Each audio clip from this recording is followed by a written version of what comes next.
What's good, y'all? What's up with it? It's your girl, Poppy. I mean, Poppy J, if you're feeling spicy. And baby, we are back on a brand new episode with Pop Talk. So for season one, I'm highlighting the now and the future of young Black excellence to the AT&T Rising Future Maker class of 2022. Today's special guest is the person to know when it comes to interviewing, hosting, and just overall personality. Okay, I'm so excited to announce that I am going to be sitting with Miss Sárah Lee Buckner on today's episode of Pop Talk. What's good, y'all? What's up?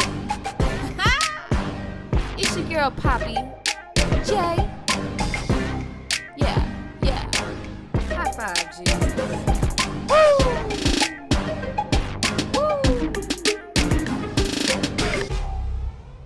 Welcome to Pop Talk, y'all. Like I said, we have the one and only Miss Sárah Lee in the building, and I just want to give you the floor to introduce yourself to the Pop Talk community. I'm so glad that you're here. Thank you so much for joining us on this episode today. But girl, it's yours.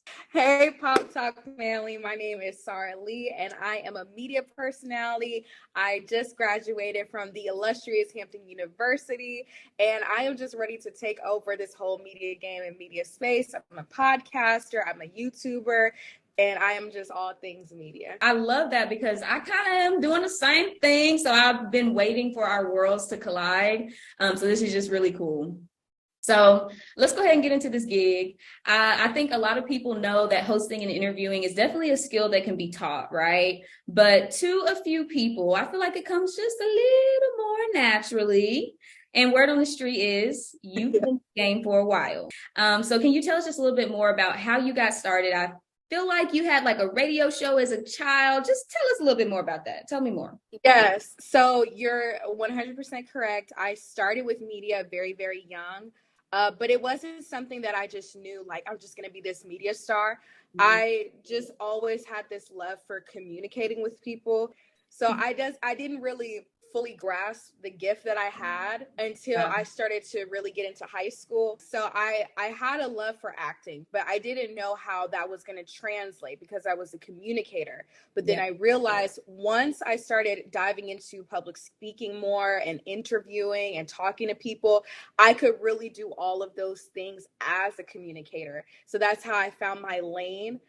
So it took me a minute to find what it was, but then once I kind of understood, like, oh no, it's actually being a media personality and not a news anchor. Like, that even took me a minute because I used to think, like, I was so turned off by media because What? I didn't want No. to be Okay, I pause. Wait, was no, not the media personality. I was I was turned off a little bit. Like, I remember when I was in high school, my parents was like, you should go intern, like, just go visit like the local news station because I was already into like media and trying to figure out my lane. And girl, when I tell you, I went to that station and it was so much happening. And I'm like, I don't like this. Like, It's overwhelming, right? It's it was overwhelming. a lot. It was a lot for me Yeah. personally. Regardless of whether I like it or not, I can still make it my own. But then I realized once I got into it, media is so big that you don't have to be a news anchor. You don't have to do that route if you don't want to. And I knew I did not want to. Like, one thing about it, I knew I did not want to be a news anchor. So then I just started trying to do things that would set me apart. And then once I really got to Hampton, I knew that there's so much because Hampton exposed me to a lot. So I could see there's so many different things I could do. And then that's how like the Sárah Lee brand was kind of created. Yeah. Okay. Let's talk about that too. So you said when you got to Hampton, now you were a transfer student into Hampton, correct? So Yeah. how and why did that come about? Like, where did you come from to get there? And why did you choose Hampton? Like, of all the schools, why Hampton? Right. So my hometown is Decatur, Illinois. Okay. Lincoln is about 45 minutes. When I tell you the population of Lincoln is probably like 1,000 to 2,000 something people. Like, it is the Whoa. smallest town Not that sounded ever. like my hometown.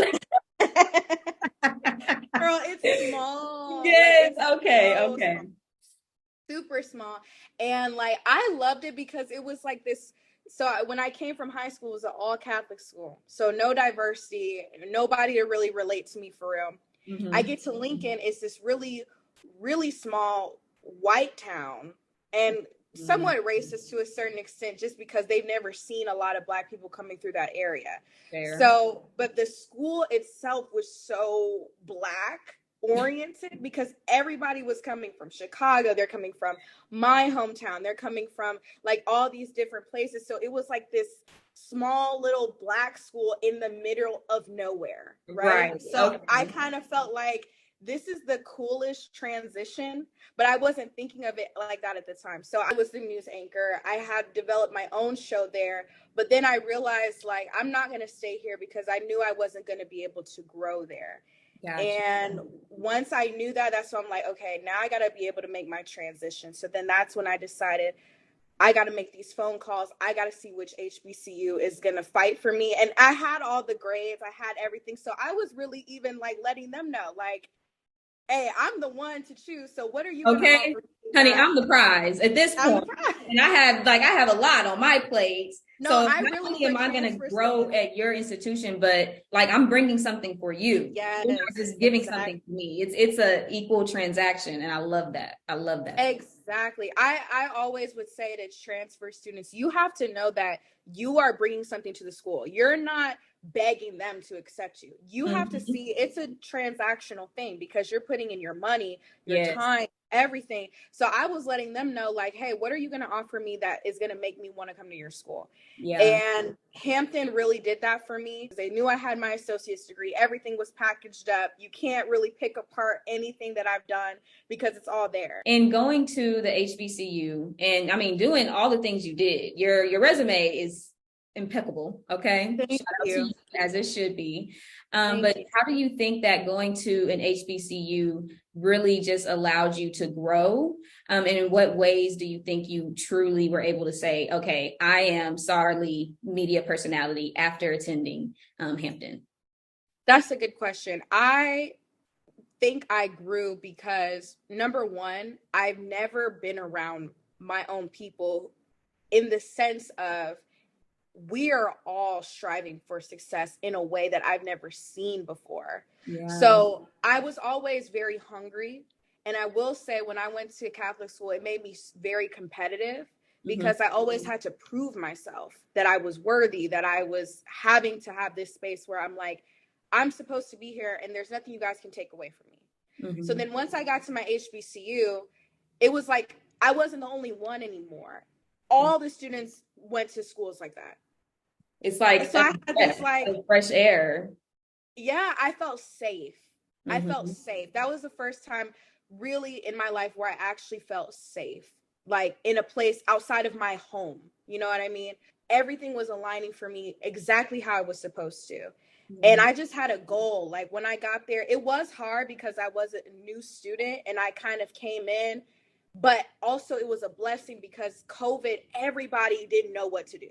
Nobody had their friends anymore. Everybody was trying to figure out who they were. So the freshman class that was at Hampton before, they're all discombobulated. Nobody knows. Like literally, you come out of that, everybody is just a freshman at this point. Like you could be a senior and you're like, I'm a freshman. Like that last year was just like a blip in time. You know what I mean? So that is a very, very interesting and crucial place for someone like you to be in, especially transferring to a new school and having so many more opportunities kind of readily available to you.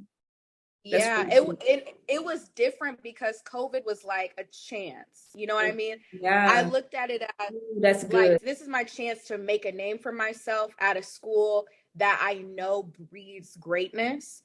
And I just wanted to get myself in the world where they can see me. And I felt like because I had that hunger and determination to say like, this is what I love. It's not something that's up for debate. It's so interesting to hear different perspectives of COVID and how that really altered the college experience. Because I'm pretty sure you guys know my senior year of college was COVID. And so I came into the world when the world didn't know what the world was. And so I'm always loving to hear how college and just kind of the trajectory of your life and where you're going kind of changed within that. And to hear your outlook on it was really, really cool because I was like, wow, she saw COVID as a chance. She saw COVID as this is my next first step. And it's just really to hear. So I think just And off of that, it's just great to hear, first of all, that you chose HBCU because big period. But choosing that kind of led us to be in this really cool cohort of the AT&T Rising Future Makers. I think it's really funny because for me, I am at HBCU as a graduate student. So again, completely different experience. And I learned about the Rising Future Maker program literally from an ad by Ice-T on Instagram. And I'm not playing. I am not playing. I was scrolling Instagram and Ice-T said, "Are you an HBCU student?" And I said, "I am an HBCU student." He said, "You should be an AT&T Rise Future Maker. Apply, link in bio." And I literally went and applied that day, that moment. So I would love to know, how did you even hear about the AT&T Rise Future Maker program? Was it a thing on your campus? Were a lot of students applying? How did you hear about it? What did that look like for you? I first heard about it, my friend, when we were in WHOV was our news show. Okay. So one of the girls won, and she was like, "I'm a Rising Future Maker," and I'm like, "What is this Rising Future Maker?" But then like I was, asking her and then watching her because she won. She was like the first, like she's OG Rising Future Maker. But I was so new to the HBCU at the time. I didn't have anything established yet. Mm-hmm. So once I saw it, I was just like, okay, when it comes back around again, I'm going to make sure that I'm applying and that I'm ready. So I don't want to say that I was working so hard for that, because it wasn't like I was working so hard for that. But I do remember hustling a lot because I wanted to build my own catalog for myself. Gotcha. So that when a Rising Future Maker did come along, I had something to show. You know what I mean? I had something to show AT&T, like, this is what I'm doing at my HBCU campus, and this is the reason, as to why I'm doing it. So I just remember seeing them so excited and so happy, and they just had these great opportunities from AT&T. So I'm just like, I put it on my vision board. I was not playing. Come on, vision board. Love a good vision board. Me too. I swear by a vision board, and I'm like, that's gonna be me when it comes back around. I love that. So in your opinion, what makes you a Rising Future Maker? I think because I have this drive to shake my generation up in a way that they've never seen before. Yep. I feel like being a Rising Future Maker means that you have to set your generation up and show them the way. I feel like I've always had a leader mentality, and I always loved media. I've always loved what I do.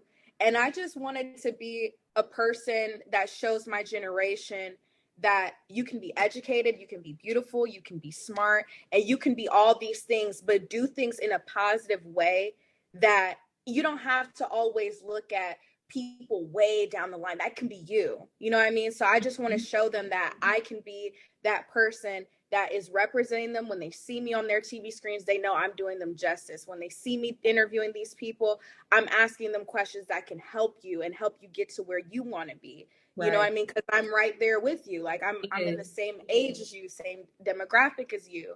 So I feel like me being a Rising Future Maker is just me stamping to myself, number one, that I am worthy of leading and that I can be someone that shows inspiration to the future.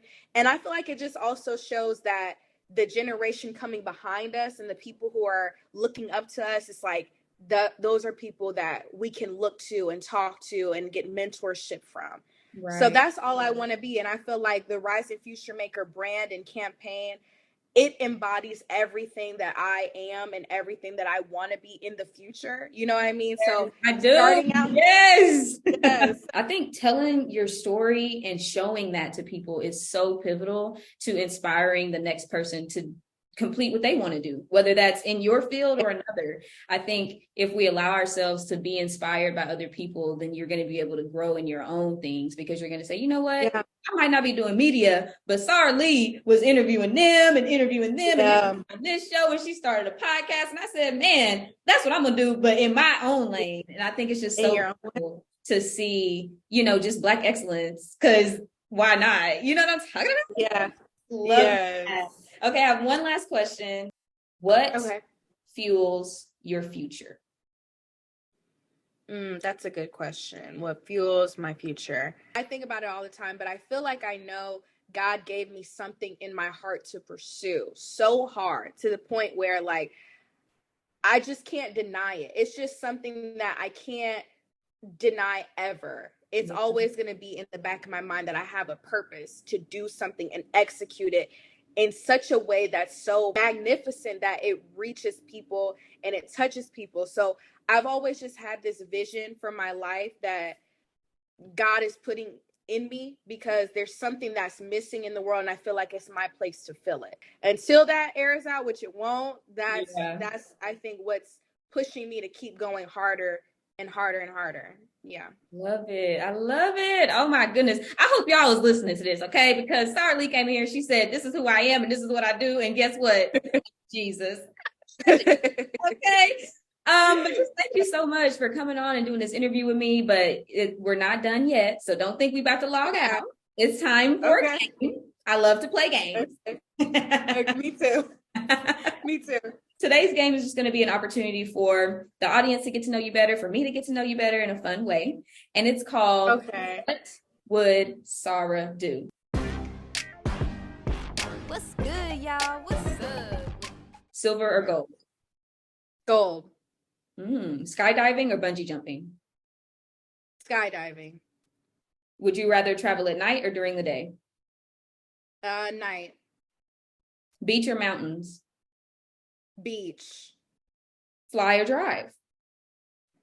Fly. Black or white? Black. And last but not least, Beyonce or Rihanna?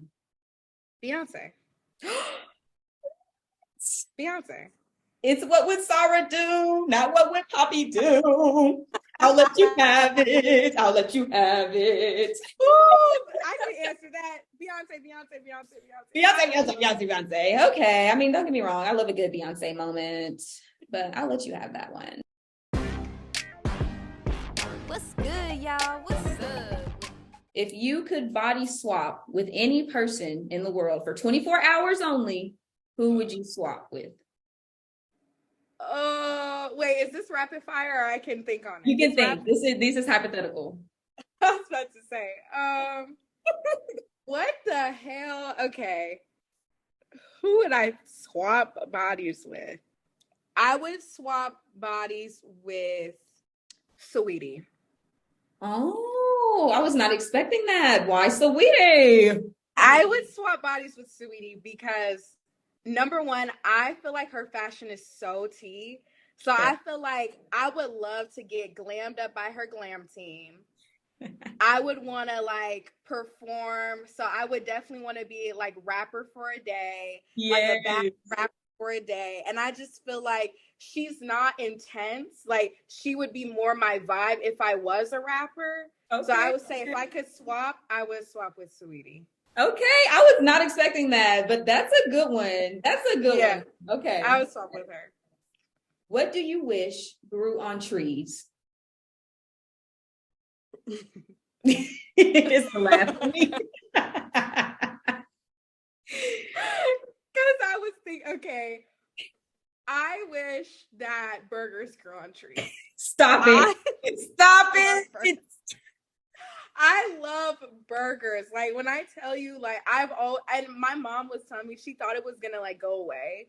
Like eventually I would grow out of like not liking them so much. But I swear to God, if I could go on my trees right now and pick something, I would a double deluxe burger. I wish I could pick that up. Okay. What would Sárah do, honey? She want burgers to grow on trees. Okay, one more. Money was gonna be too obvious. I feel like I'm gonna make so much money in the world. I'm like, let me just have a burger tree. Right. Let me just go in the backyard, get a burger. I can go for a snack. Get a burger. I don't want some cheese this time. Let me get a regular. Just give me the regular. No, for real though. For real. That is funny. Okay, we have one more hypothetical scenario question. If you could rename any animal, which animal would you choose and what would the new name be? Okay, I would rename a panda. Ooh, okay. What's the new name? And I would just rename it Oreo because it's black and white. Cute. Oh my It God. would just be an Oreo. Oh my goodness. We should call, that's going to be our thing. Pandas or Oreos? Oreo. Yes, Yeah. I love I that. want to know so bad who you would switch with. Who I I want to would know. switch? Yes. I Okay. want to know so bad. I never thought about it. I think if I could switch bodies with somebody for a day, I would switch with Blue Ivy. Okay, Girl, your mom is Beyonce, your dad is Jay-Z. Like, you don't get better than that. That's don't necessarily have any responsibilities because you're a kid. You could just have fun, do what you want to do. I would literally wake up and be like, Dad, can you just go by Disney World for the day? Like, I just want to go. Like, you know what I mean? Don't you think though, like for some reason, it could just be me. I always thought that like Jay and Beyonce in real life, I feel like they would be like the type of parents that it's like on occasion. I feel like they don't do extravagant things all the time. I feel like they're so regular. You see, So for that's me, I think that they think they're regular, but they're doing extravagant things. Like I feel like Jay-Z would wake up one morning and literally be like, hey, we reserved Disney all day, but this is just regular because we're going to the amusement park. But it's like, sir, that's not regular. You just bought the whole park. You know what I mean? So yeah. I'm Blue Ivy. Okay. Okay. I'm Blue That's Ivy. good. I'm Blue Ivy. What's good, y'all? What's up? You're asked to give a speech at a TED Talk convention. What is your topic? Jesus. That is a good question because I've always wanted to do that, but I've never thought about it. Yeah, I never thought like, what would my topic be about? I don't have a title per se. Yeah. Like the gist of it would be like